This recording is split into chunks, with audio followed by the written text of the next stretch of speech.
Eu vou te mostrar agora o que a mídia escondeu de você, que Alexandre de Moraes fez, que Fux comprovou e que a mídia abafou. E eu fiquei estarrecido quando eu descobri o que foi escondido e você vai ficar horrorizado com as injustiças de Alexandre de Moraes que estão sendo escondidas pela mídia. Hora de uma nova empresa que surgiu no Brasil, a empresa Viviane Barsi de Moraes, Sociedade Individual de Advocacia. É uma nova empresa fundada agora semana passada, meu amigo. O pessoal tá correndo para tentar fugir da Magnitsky, mas não vai dar certo não, tá? Olá pessoal, sejam bem-vindos. O meu nome é Bruno. Se você gosta e apoia o nosso conteúdo, então deixa o seu like e inscreva-se no canal.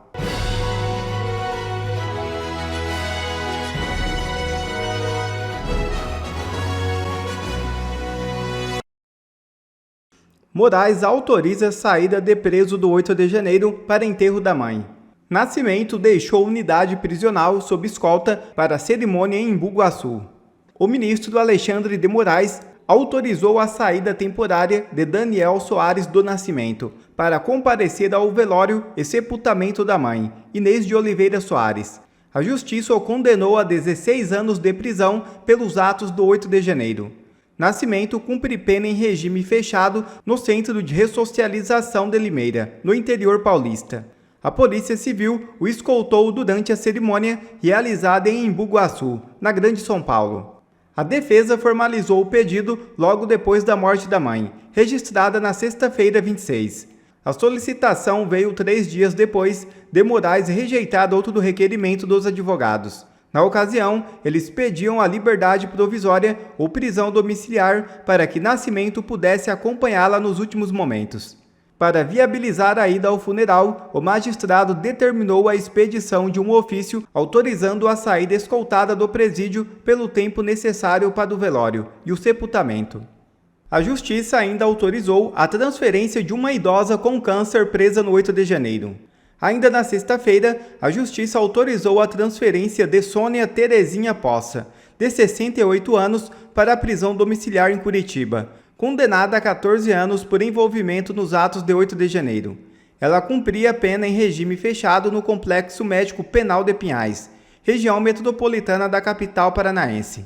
O que estão fazendo com essas pessoas presas no 8 de janeiro, muitas delas sem sequer uma única prova de que quebraram alguma coisa, é uma tremenda tortura. Eu vou te mostrar agora o que a mídia escondeu de você, que Alexandre de Moraes fez, que Fux comprovou e que a mídia abafou. E eu fiquei estarrecido quando eu descobri o que foi escondido e você vai ficar horrorizado com as injustiças de Alexandre de Moraes que estão sendo escondidas pela mídia. Ontem eu publiquei aqui no canal uma análise que já chegou a mais de 1 milhão de visualizações sobre 2 decisões do ministro Luiz Fux anulando todos os atos do STF em julgamentos do 8 de janeiro. Mas eu ainda não tinha tido acesso aos votos do ministro Fux. E esses votos mostram verdades escondidas pela mídia. Eu tinha feito vídeo em cima de notícias e imprensa, e ainda assim, só com base nisso, já deixou claro que o voto do Fux é muito relevante. Ele planta sementes da reversão de todas essas injustiças lá no futuro. Mas aí eu fui atrás dos votos do ministro Fux, e o que eu encontrei me deixou chocado. Você não vai acreditar no que a mídia escondeu de você e tem escondido em todos esses casos do 8 de janeiro. Vamos começar com o caso em que o Fux votou para anular tudo e para inocentar a Cristiane Angélica. Guarde esse nome. Cristiane Angélica. Ela é uma senhorinha de 59 anos, balconista de padaria. E ela passou a ser investigada pela Polícia Federal simplesmente porque ela tirou uma foto com a bandeira do Brasil nos ombros. Não. Eu não tô brincando. Olha aí a foto. Por essa foto. Olha aqui o que diz a própria decisão. A ré passou a ser investigada em razão de uma foto divulgada na internet em que aparece sorrindo em via pública com uma bandeira do Brasil sobre os ombros. Que crime, hein? Aí, depois disso, a polícia foi lá, vasculhou a vida dela e achou uma outra foto dela, agora dentro do Congresso Nacional. Olha aí que grave. Só isso. Gente, é só isso que tem contra ela. Não tem absolutamente mais nada contra ela. Mas sabe o que é pior? Você não vai acreditar nisto aqui. A Cristiane, ela tirou uma foto com o policial legislativo durante os atos. Olha aí a foto. Ela tirou a foto com esse policial, os dois ali sorrindo. E aí o policial foi ouvido como testemunha. E eu já vou te contar o que ele disse. Mas veja antes o que ela disse. Dá uma olhadinha aqui no que ela disse. A Cristiane, segundo o próprio depoimento dela, entrou no Senado com o restante do grupo de senhorinhas porque elas estavam fugindo das bombas de efeito moral de gás lacrimogêneo que eram jogadas pelas forças de segurança. Essa é a história que ela conta aqui no depoimento dela, retratado aqui na decisão. Aí o Moraes vai dizer, ela tá mentindo, ela tá querendo aí livrar a própria barra. Só que no processo criminal, primeiro, não basta você achar que ela tá mentindo. Você tem que provar, ter prova de que a pessoa fez coisa errada. Agora, segundo que, pra sorte dela, ela tirou essa foto com o policial. Essa foi a grande sorte dela. Porque aí foi possível localizar esse policial. E hoje ele virou promotor de justiça em Santa Catarina. Ou seja, ele acusa bandido.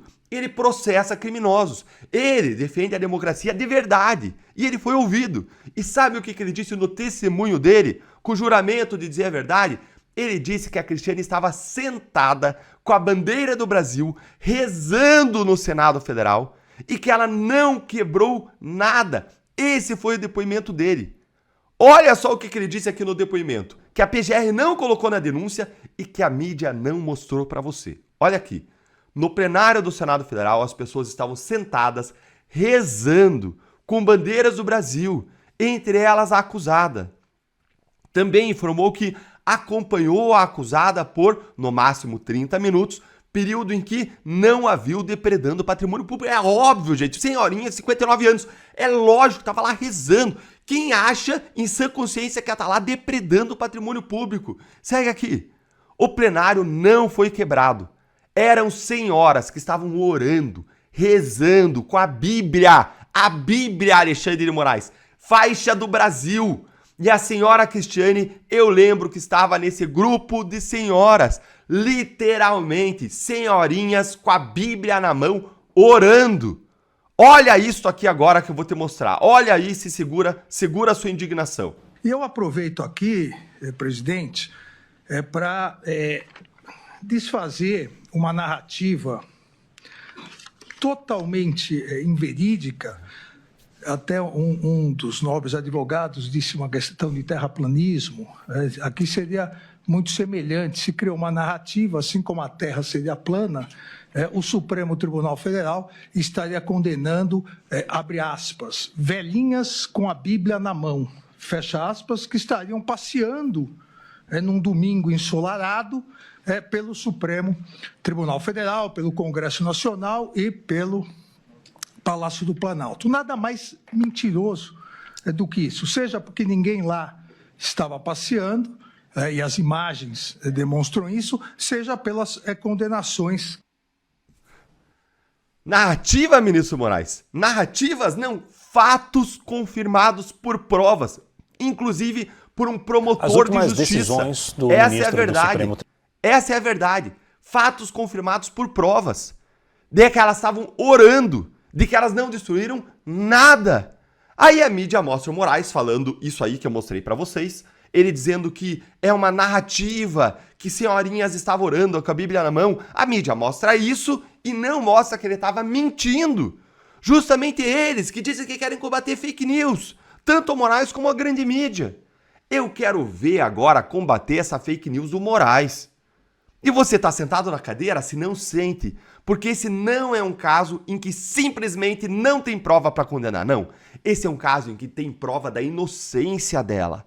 Mas ainda assim, Moraes condenou a Cristiane, essa senhorinha de 59 anos, pobre, humilde, balconista de padaria, que não tem quem a defenda, que foi pega com uma bandeira e uma Bíblia na mão, rezando, e condenou ela a uma pena de 14 anos de prisão. 14 anos de prisão. Sim, 14 anos de prisão. Por tentar dar um golpe de Estado.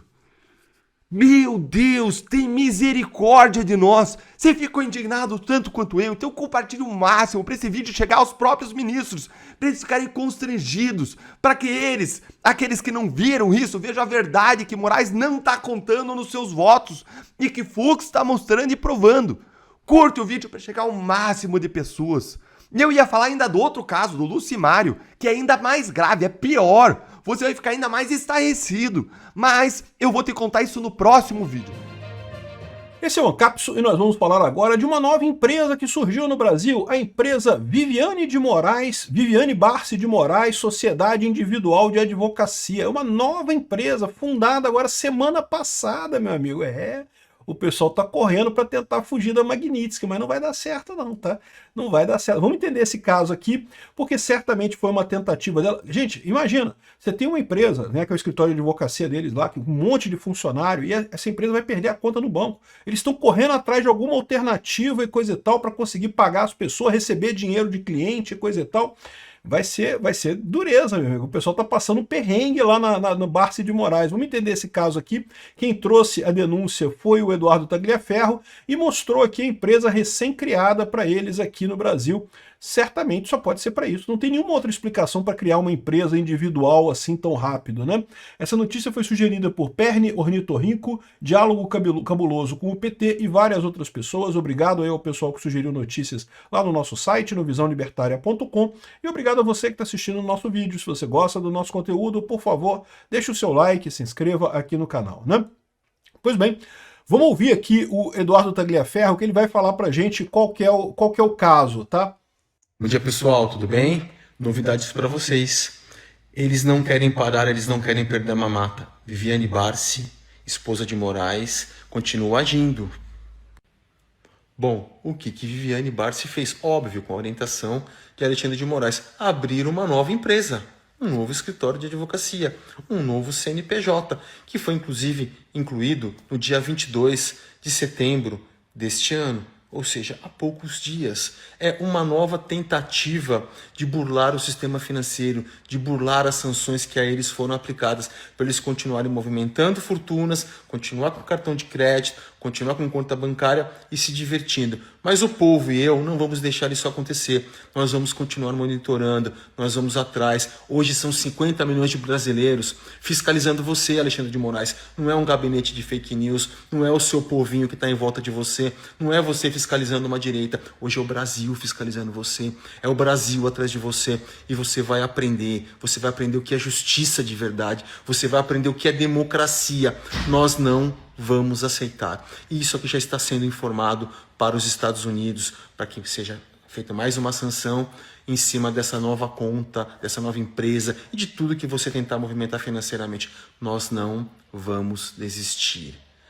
Você vai pagar por todos os erros que você cometeu e continua cometendo. Você e todos aqueles que participaram e continuam participando e que vierem a participar com você. Todos que estão em volta de você vão sofrer pelo seu ego, pela sua perseguição, pela sua obsessão. Não tem fim. Nós não vamos desistir. Pessoal, compartilhe para todo mundo, espalhe para tudo que é Pois é, e ele tem razão, tá? Eu fiz uma busca por esse nome aqui, ó, que ele colocou aqui, e achei a empresa dela. Eu não vou mostrar todos os dados aqui para evitar problema de doxing, esse tipo de coisa, mas é muito fácil de achar. É só procurar o nome da empresa que você encontra todos os dados aqui, o CNPJ, né, o endereço e coisa e tal. E foi aberta aqui, a data de abertura, 22/9/2025, 6 dias atrás, semana passada. Semana passada abriram a empresa unipessoal. Né? O que é uma empresa unipessoal ou uma sociedade individual que tem aqui no Brasil? Né? É diferente de MEI, tá? MEI é microempresa individual e MEI, microempresa individual é diferente de MEI. É uma confusão danada, eu sei que é uma confusão danada. Mas é isso mesmo. São duas coisas diferentes, não é um MEI. É uma microempresa individual, né? E você tem um CNPJ. O que ela pode ter tentado fazer com isso? Eu imagino que o escritório dela, o Barsi de Moraes, deve ter um monte de cliente, um monte de dinheiro para receber, um monte de coisa assim, e ela está preocupada que esse dinheiro está caindo na conta do atual escritório que está sendo sancionado. Então, e também lá fora, né? Lá fora eles devem ter coisa para receber também. Então o que eles devem estar tentando fazer? Criar esse novo CNPJ que ainda não está marcado como sendo dela, e dessa forma conseguir uma conta corrente para receber esse dinheiro, para movimentar esse dinheiro. Esse tipo de coisa não vai dar certo, né? Porque, lembra, o escritório de advocacia deles, né, o escritório Barsi de Moraes e coisa e tal, ele nem chegou a constar na lista oficial da OFAC. Por quê? Porque não precisa, pela regra da OFAC, se você tem uma empresa que mais de 50% da empresa é de propriedade de alguém que está na lista da OFAC, automaticamente aquela empresa já está na lista da OFAC.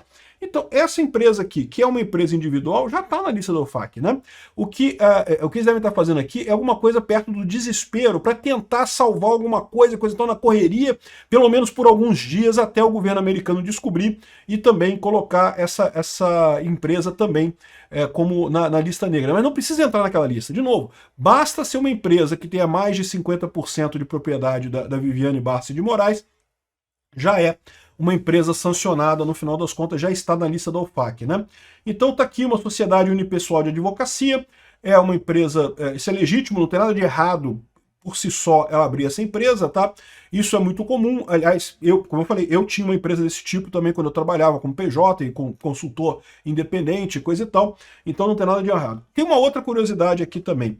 O e-mail que ela está usando aqui, ela está usando um e-mail no uol.com.br. Eu não vou botar o e-mail dela aqui também para não ser acusado de fazer doxing, né? Mas o e-mail dela é @uol. E por que eles estão escolhendo o UOL? Porque lembra que eu falei para vocês que eles estavam na Microsoft? Eles não poderiam mudar para Google, né? Porque é tudo lá no exterior, é tudo de empresas americanas. Então, em algum momento eles vão perder esses e-mails. Aí o que acontece? Aqui no Brasil não existe nenhuma empresa como a Google ou como a Microsoft para fazer e-mail para outras empresas, mas tem o UOL.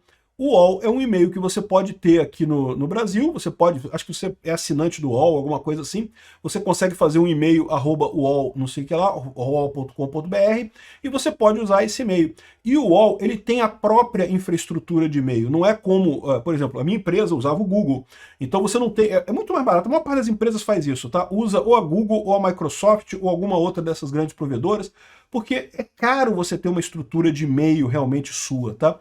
Então é mais barato você contratar a Microsoft, contratar o Google e você não tem mais dor de cabeça. Só que o UOL, aqui no Brasil não, aqui o UOL no Brasil ele tem a estrutura dele de e-mails aqui, né? E aí, ou seja, ela está usando essa estrutura de e-mail. Repara como é que eu já estou corrigindo.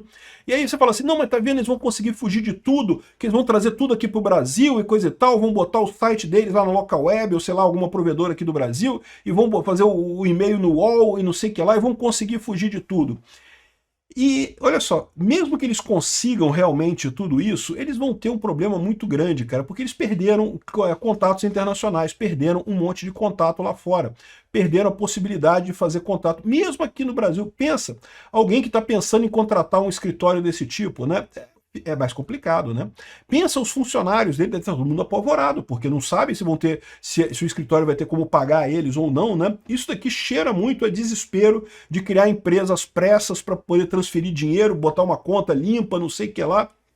Enfim, vamos ver o que vai acontecer nos próximos dias. Eles certamente estão correndo atrás de alguma coisa. O próximo passo deles, se eles seguirem o padrão que faz todo mundo que é sancionado, o próximo passo é tentar achar um laranja. Então a próxima empresa que eles vão abrir não vai ser no nome da Viviane nem no nome do Alexandre de Moraes, vai ser no nome de um laranja. Vão pegar alguém aí, algum amigo, algum conhecido, criar uma empresa e começar a usar essa empresa. Só que isso também vai ser descoberto, tá? Porque por mais que eles digam que não, que está no nome de outra pessoa, um outro CNPJ, não sei o que lá, não sei o que lá, não sei o que lá, mas mais dia, menos dia, a gente vai ficar sabendo que algum cliente do escritório pagou para essa conta, usou essa conta para pagar. E aí fica claro que, mais uma vez, que é um absurdo, que está havendo aí um desvio de função, uma tentativa de evadir as sanções. Sanções são assim mesmo, tá? A pessoa fica tentando evadir as sanções. Olha o Putin lá na Rússia. Tenta o tempo todo contornar as sanções lá, impressionante, né? O tempo todo tentando contornar. Isso quer dizer que a sanção não funciona? Não, não quer dizer isso não. Olha a dor de cabeça que eles estão tendo, né? Eles vão ter muita dor de cabeça ainda. Você pode até contornar, mas vai ter uma dor de cabeça enorme no final das contas, vai gerar suspeita, vai evitar os bons clientes, o pessoal maior que fica com receio de entrar nessa roubada, né? Ainda vai conseguir manter o escritório, pode ser, mas certamente nunca mais vai ter a força que tinha antes, né? O pessoal lá está desesperado com a parada.